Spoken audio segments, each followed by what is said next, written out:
My brothers, my brothers, my brothers. Game, set, and match, motherfucker. 3-0 series lead right now. The best closers in the game. Kyrie Irving and Luka Doncic. Best backcourt in NBA history. I dare say best backcourt in NBA history. And the best closers in these motherfucking playoffs right now. Shout out to Daniel Gafford. He had late in the game, late in the fourth quarter with like 50-something seconds left to go. He had an amazing block on Mike Conley. And then Luka penetrating the paint, lobs it up. Daniel Gafford just slams it home with a fucking hammer. Man, this was a fucking masterclass. This was a masterclass. Derek Lively got hurt by Karl Anthony Towns. Karl Anthony Towns think he's slick. I don't give a fuck what. That was not intentional. Listen, that was not an accident, okay? That was not an accident. Karl Anthony Towns has been playing this game long enough. First, he knees Derek Lively in the nuts, incapacitating him for a few minutes. Then he knees him in the back of the fucking head. And you can tell that the Minnesota Timberwolves were taking advantage of Derek Lively not being there. Daniel Gafford is fucking amazing on the boards and on the defensive side of the ball. He is. But he's not as talented on the offensive side like Derek Gafford. I mean, I'm getting my shits mixed up. Derek Lively. When they trap or blitz Luka or Kyrie and they have to dump it off to Daniel Gafford, he has to think about it. Because if I'm telling you, like, he'll travel, he'll lose the ball. Like, Daniel Gafford doesn't have that offensive instinct that Derek Lively does. So they were taking advantage of that. Derek Lively, he'll Euro step. He'll Euro step to the basket. He has more to his game offensively than Daniel Gafford does. So he can make Minnesota pay off of those bullshit-ass blitzes and traps. He can do that. Daniel Gafford, not much so. But it didn't fucking matter anyway. It didn't fucking matter anyway. Karl Anthony Towns is still a bitch. He's still a beta male. Jacking up threes.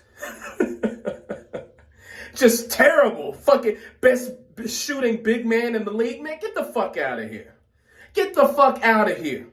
First, you're going to try to hurt my man. You hurt my man. You hurt him intentionally. I know you did. I know you did. You hurt him, and then you come out, you stink up the joint anyway. And you can tell Minnesota, they fed off of that dunk from Anthony Edwards in the third quarter. It was tremendous. Tremendous dunk over Daniel Gafford. Tremendous dunk. And they fed off of that for a little bit. But then they came back down to reality. Well, you got the best closers in the game. Two of the best closers in the game. You got to be flawless, motherfucker. You better not make a mistake. Because if you do, Kyrie and Luka, they coming after your ass. They coming after you. You know, there's literally nothing Minnesota can do now. It's nothing you can do. They couldn't play Rudy much because he was in foul trouble. Mike Conley was in foul trouble. Jaden McDaniels was in foul trouble. And he should have fouled out because he was super, super fucking physical on Luka Doncic late in the fourth quarter. Should have fouled out. But they let him play. That's okay. Luka will find a way. He always does.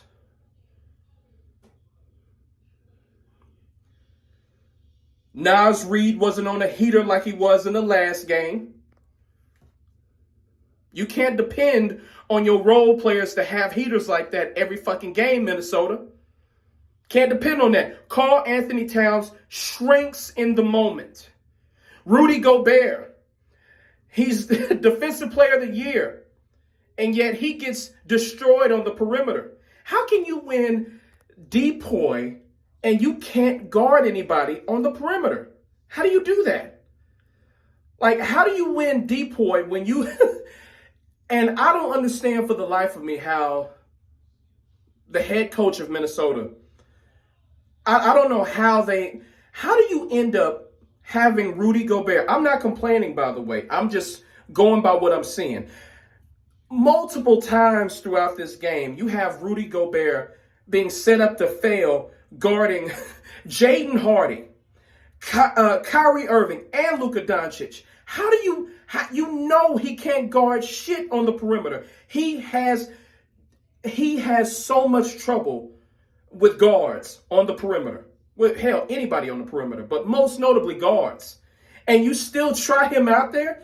Man. And the thing is, I don't understand I know they need him on the offensive side because you see Minnesota came alive when he hit that fucking dunk. But still, why don't you have Anthony Edwards?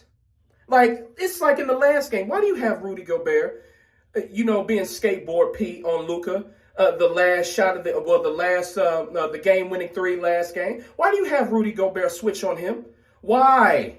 Why isn't Anthony Edwards up there with Jaden McDaniels? Why isn't Anthony Edwards doing that at the end of the game? I don't get that. And everybody likes to shit on Rudy, even though Rudy is a bitch boy and he's dirty as fuck. He was trying to shove Luka again today. He deserves all the hate that he gets. But I can't stand how everybody is jumping on Rudy, knowing he shouldn't have been out there. Because originally Jaden McDaniels had him, and then it was a switch, and Rudy was stuck on Luka. Last game. Why isn't Anthony Edwards right there in that spot with Jaden McDaniels? Why isn't he there? Why in this game, knowing what happened, what cost you the game last game, why do you have Rudy out there on the perimeter again?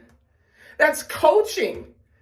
Or is that Anthony Edwards just, not living up to the moment, like not telling Rudy, hey, Rudy, I got this. I got this. There's no fucking way Rudy should be guarding anybody on the perimeter. He's slow-footed, heavy-footed. But you know what? Fuck it. We're up 3-0. I'm over here. I'm falling into the ESPN Fox Sports trap, trying to give advice to Minnesota. Have y'all noticed?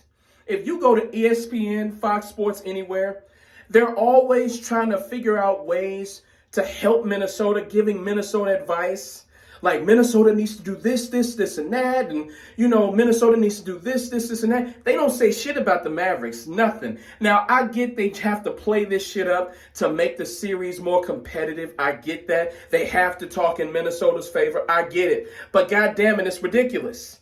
It's ridiculous. Then you have these motherfuckers saying, well, it's Minnesota shouldn't be afraid because they lost by a combined 4 points. Motherfucker, they lost by a combined 4 points on their home floor. They should be panicking right now. What are you talking about? Well, Denver came back and won 3 straight, but they still lost the series. And the thing is, the difference is Minnesota went 2-0 on Denver's home floor. This is the exact opposite. Dallas went 2-0 on their floor. What? It's not the same. So, anyway, I'm all up, just in my emotions right now. Just seeing my Mavericks go up 3-0. This is fucking great. We need to sweep these motherfuckers. Finish them off on Tuesday, sweep them, and get 2 weeks of rest for Luka. Luka needs this rest because I believe the finals start June 6th. He needs all the rest he can get. Just sweep they fucking ass, end it on Tuesday, and let's just get ready for the Boston Celtics. This was This was a simple masterclass. Even without Derek Lively, we were still able to get it done. And I really hope he'll be okay. But you know what? Charles said, At the beginning of the game, Charles was like, if you win this game, you can sit out Luka. I don't, this is the playoffs. I don't take chances like that. I was thinking like maybe, you know what, Derek Lively should just sit out. If he doesn't have to play, just let him sit out and let him rest. But I'm like, nah, man, this is still the playoffs. Anything can happen. You're up 3-0. You don't want to give Minnesota any hope.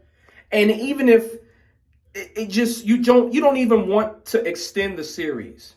It's better to just go all out in game 4 and destroy them, finish them off, sweep them, and then get all the rest you can get and get prepared for Boston. Just go all out in game 4, destroy them. And the Mavericks are due for a 20-point blowout win. We haven't had one of those in so long, but you don't really get many of those in the playoffs, especially in the West, where it's super competitive. But what do for like a 20, 30-point win, dominant fashion? You know what? Let's hope that Anthony Edwards is getting ready to, book his ticket to Cancun. They just ready to book their tickets. They're ready to go home. They're tired. They're hurt. And they're like, man, we're down 3-0. We're not going to win anyway. Let's just hope they pack it up. They lose all hope. And let's finish this shit off in 4. Sweep their asses. I don't want no gentleman sweep. I don't want them winning a goddamn game. Just finish them off in 4 and move on to Boston. All right, my brothers. I'll catch y'all Tuesday night. Hopefully we'll sweep them bitches. Peace.